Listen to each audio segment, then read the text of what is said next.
My friends are reading from the Holy Gospel according to Saint Luke. Glory to you, O Lord.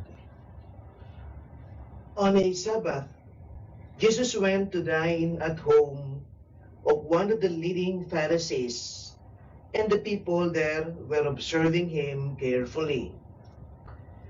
He told a parable to those who had been invited, noticing how they were choosing the place of honor at the table.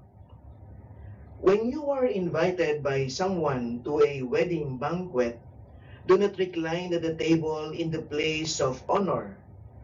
A more distinguished guest then, you may have been invited by him, and the host who invited both of you may approach you and say, "Give your place to this man," and then you will proceed with embarrassment to take the lowest place.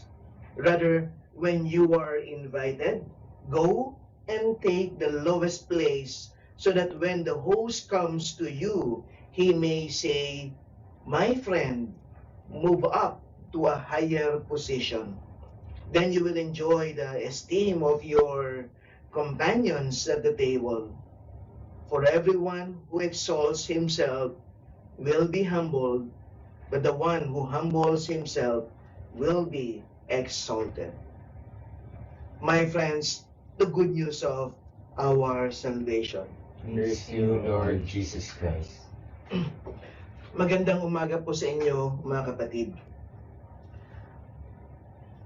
Ang ating pagbasa po ngayon ay may kaugnayan po sa ating pagbasa kahapon, sapagkat pinag-usapan po natin kahapon ang pagmamasid na ginagawa ng mga Pariseyo sa ating Panginoon upang hanapan siya ng puna, upang nasa ganon madali siyang matuligsa.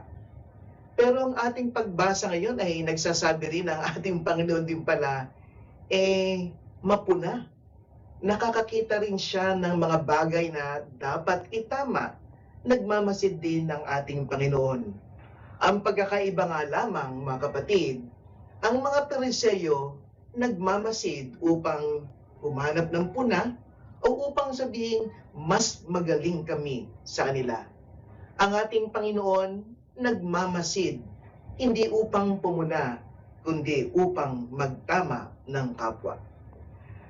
Sa ating pagbasa ngayon, ang isa sa napuna ng ating Panginoon ay yung paghahanap ng mga ilan sa mga tinatawag nating upuang pagdangal, lalong-lalo na sa kasal. Para bagang sinasabi sa atin na parang likas naman talaga sa atin ang maghanap ng karangalan. Normal po yan ayon sa psychology. Na kahit na sinong tao, maging ikaw man o mayaman, napakahalaga sa atin na tayo'y napupuri din o nabibigyan ng pansin o affirmation.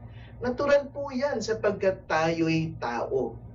Pero ang nakakatakot, kung tayo'y nabubuhay at laging naghahanap sa puna na hindi na natin nakikita ang ating sariling ganda, palagay ko doon pumapasok ang pagkakamali ng bawat isa. Kaya nga sa ating pagbasa, mga kapatid, magandang maunawaan na unang-una, aminin natin na ito'y bahagi ng ating pagkatao. Kung meron tayong tinatawag na physical needs katulad ng pagkain, meron din tayong emotional needs na kailangan din nating makuha katulad ng affirmation, katulad ng tayo'y minamahal ng ibang tao, katulad ng alam natin na tayo ay kailangan din ng ibang tao. Lahat ng iyan ay bahagi ng ating emotional needs. Pero dapat nating tandaan na ang lahat ng sobra ay masama. Kung dito lamang tayo kumikilos sa paghahanap natin araw-araw ng taong magpupuri tayo at ang ating mismong katauhan ay nakabase o depende sa kung anong sasabihin ng tao sa atin, palagay ko may mali na rito. Mga kapatid, tayo po ay mga nilikha ng Diyos. Hindi man tayo perpekto, alam natin na tayo'y mga anak ng Diyos, kung kaya't ito'y sapat na upang magbigay ng dangal o ng pagkatao sa bawat sa atin. Hindi mo na kinakailangan pang makarinig na, uy, maganda ka, uy, matalino ka, uy, masipag ka, uy, ang galing mo. Kadalasan minsan, naghahanap tayo ng guwapo points upang masabi natin sa ating sarili, okay ako. Minsan, hindi rin tayo kumbinsido na tayo'y okay, na tayo'y magaling, na tayo'y anak ng Diyos, na tayo'y okay naman. Hindi tayo kumbinsido dyan, kaya gagawa tayo ng paraan upang ipakita sa ating sarili at upang ipakita sa iba na ako ay okay. Kaya tayo ay naghahanap ng affirmation.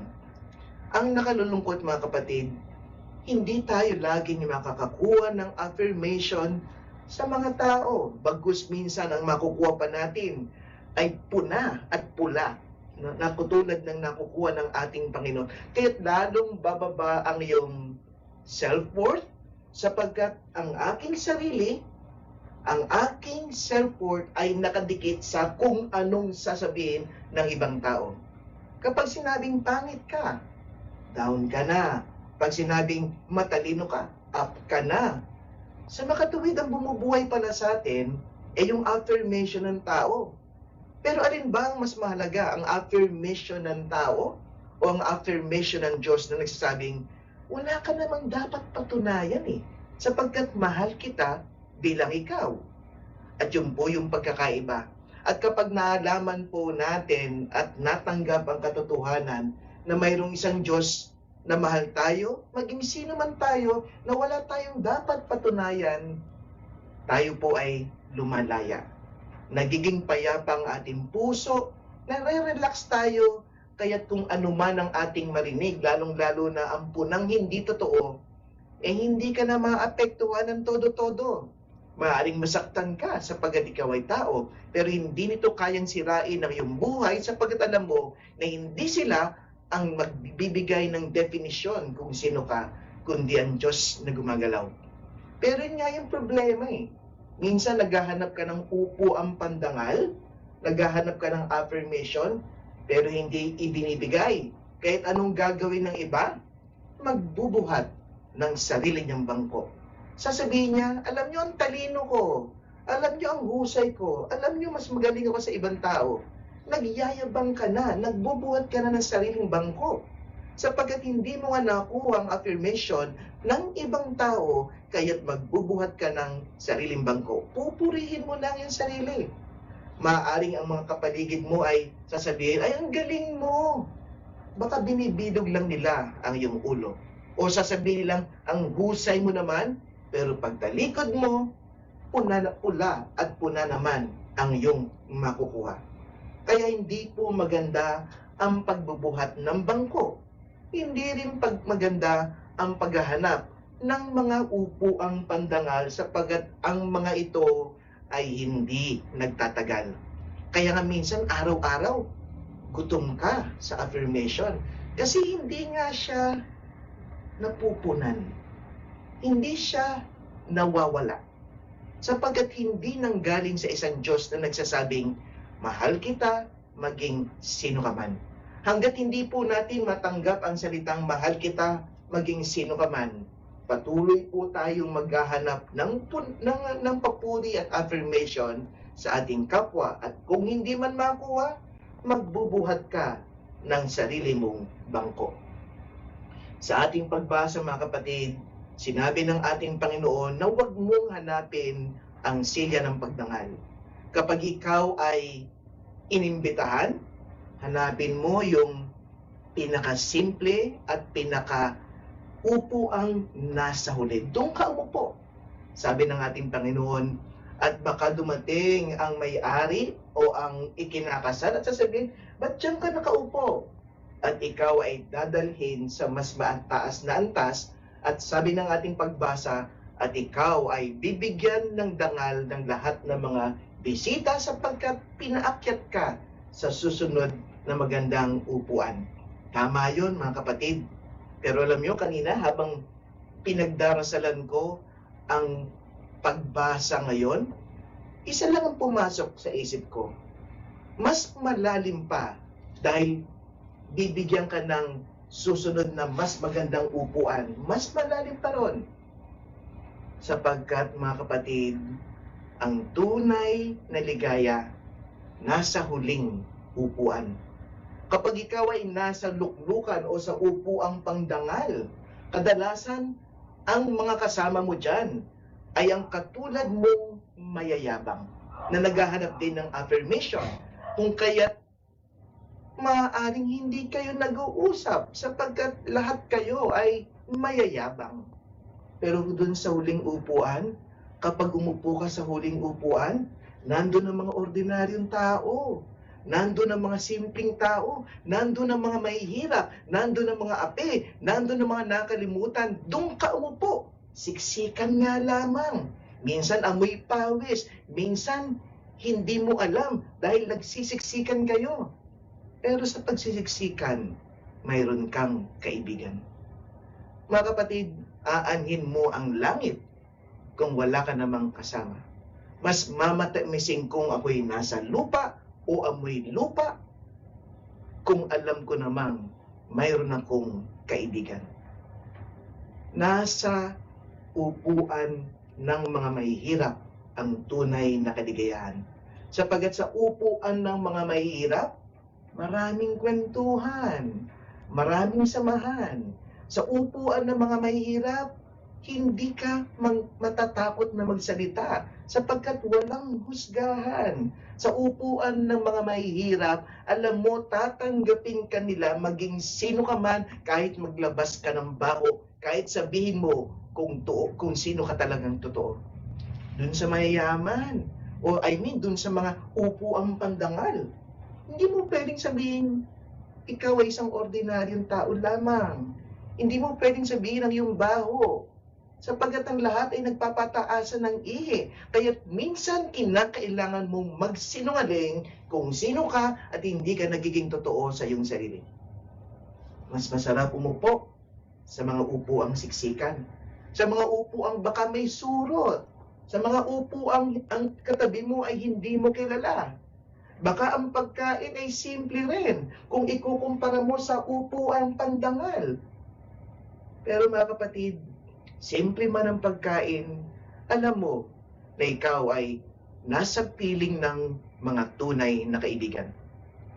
Ang ating Panginoon, kapag siya po ay nagbibigay ng aral, isinasabuhay niya. Kaya huwag kang magugulat na kapag ang ating minimithi ay ang mga luupo ang pangdangal, baka wala doon yung Diyos. Doon ka umupo sa upuan ng mga mahihirap, sapagkat nandun din ang ating Panginoon sa mga may sakit, sa mga inaalihan ng demonyo, sa mga naguguluhan, at higit sa lahat, sa mga makasalanan. Kaya nga ang ating ebanghelyo, kung titignan po natin ang ating mga ebanghelyo, maging ang ating Panginoon ay umuupo sa mga tinatawag nating mga makasalanan. Mga tax collector katulad ni Mateo, katulad ng mga ordinaryong tao, umuupo siya ron sapagkat naroon ang kalooban ng Diyos. At naroon din ang tunay na papuri na hinahanap mo. Kapag sinabi ng Diyos na ikaw ay mahal niya, punong-puno ang iyong puso, sapat na upang ikaw ay mabuhay. Kapag sinabi ng iba, alam mo, matalino ka o mahal kita, maaaring ito pa'y pagdudahan mo. Sapagkat maaaring sila'y nambibilog lamang ng ulo. Mga kapatid, maraming upuan sa kaharian ng Diyos. Huwag kang maghanap ng parangal. Hindi mahalaga ang parangal. Ang mahalaga, mayroon kang kaibigan. Ang mahalaga, mayroon kang kasama at hindi ka nag-iisa. Umupo kasama ng mga nakalimutan ng lipunan at doon ka sasaya sapagkat naroon din ang ating Panginoon.